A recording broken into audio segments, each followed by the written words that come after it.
karena kita merasa eman-eman dari bangunan sudah bagus tapi kok mangkrak nggak dirawat, kita merasa eman-eman, jadi kita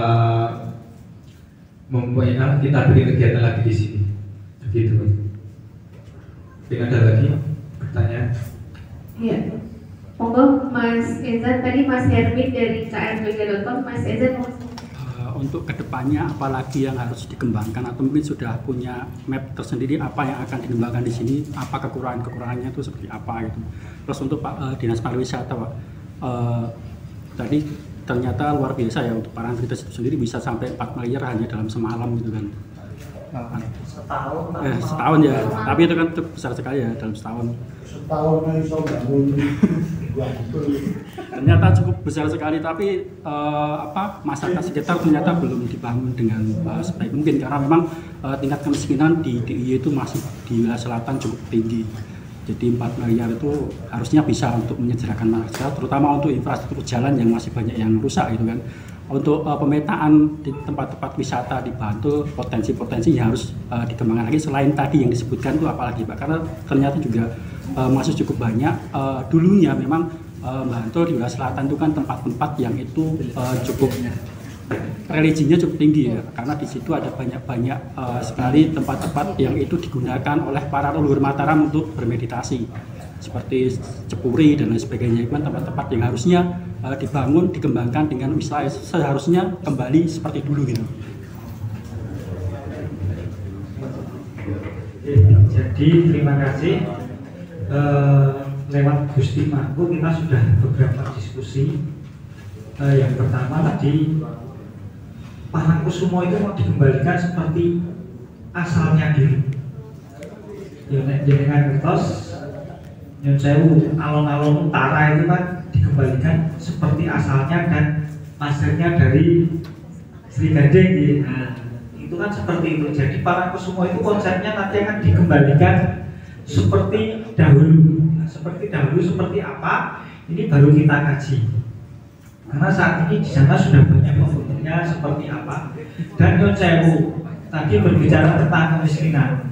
Nek jenengan tahu bahwa di Parangtritis itu yang berhidup dari wisata itu ribuan kakak. Dan di sana kalau saya bilang Parangtritis saya kira orang dengan satu jeep saja sudah berapa. Saya pernah mensurvei uang yang keluar dari Parangtritis pun sekian miliar. Jadi ketika Parangtritis saat ini dikunjungi ribuan jutaan itu memang berdampak pada masyarakat setempat. Jadi kalau itu tidak kita ragukan lagi, walaupun Lenoto ya angel tenang, tetapi kita berusaha, tetapi Lenoto angel tenang karena mereka merasa bahwa ini rumahnya sultan ya. Itu kan lebih lemah. Dinas Pariwisata, kalau saya tidak menata tempatnya, tapi menata sampai saya mau menata payung itu angin-angin. Payung yang ada di Parangtritis itu sulitnya bukan main. Ditoto kena obat, mana bingung. Lah ini tadi kena obat ya Pak.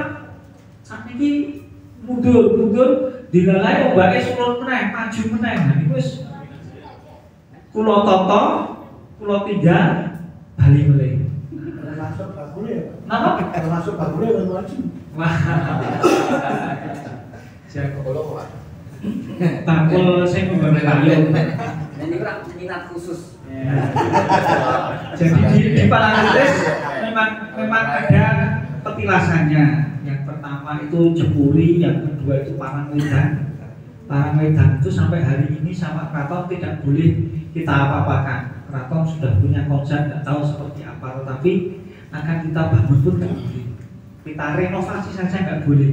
Jadi panjenengan ke Parangwedan, kenapa dari dulu seperti itu? Memang akan kita bangun aja nggak boleh. Akan kita renovasi, ibaratnya dicatnya rento. Terus kita juga punya Syekh Maulana Maghribi, Syekh Maulana Maghribi itu di kawasan sini. Kalau khususnya di Bantul, tahun ini kita akan bangun namanya wisata Bukit Dermo. Nah, wisata Bukit Dermo itu ada di Selo Pamioro.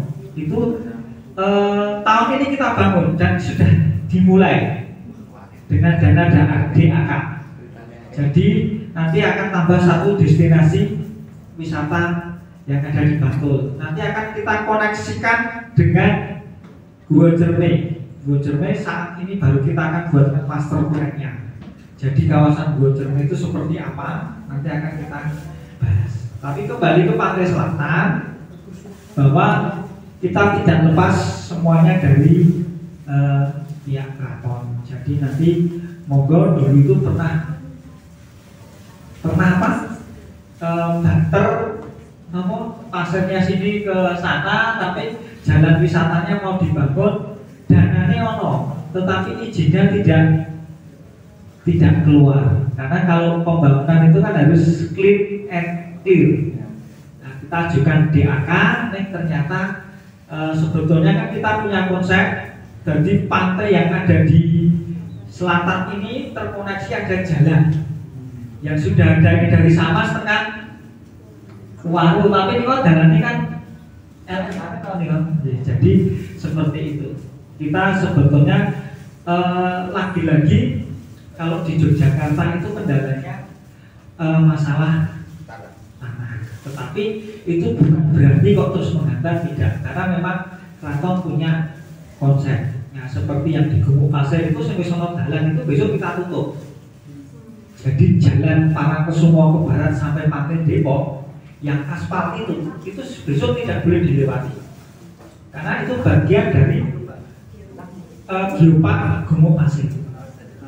Jadi besok nah belok Gumuk Pasir, parkir ning Parangkusumo, jalan kaki. Nah, karena itu memang tidak diperkenankan. Jadi semacam itu kita memang sudah akan merestorasi yang ada di Gumuk Pasir sekaligus Pansela ini, karena Pak Gubernur selalu mendikau teras depannya itu adalah selatan, pantai selatan. Mungkin itu Mbak, terima kasih. Terima kasih Pak Yuri. Ke Pak Lurah dulu mungkin terkait juga tadi Pak, apakah sudah berdampak ke kesejahteraan masyarakat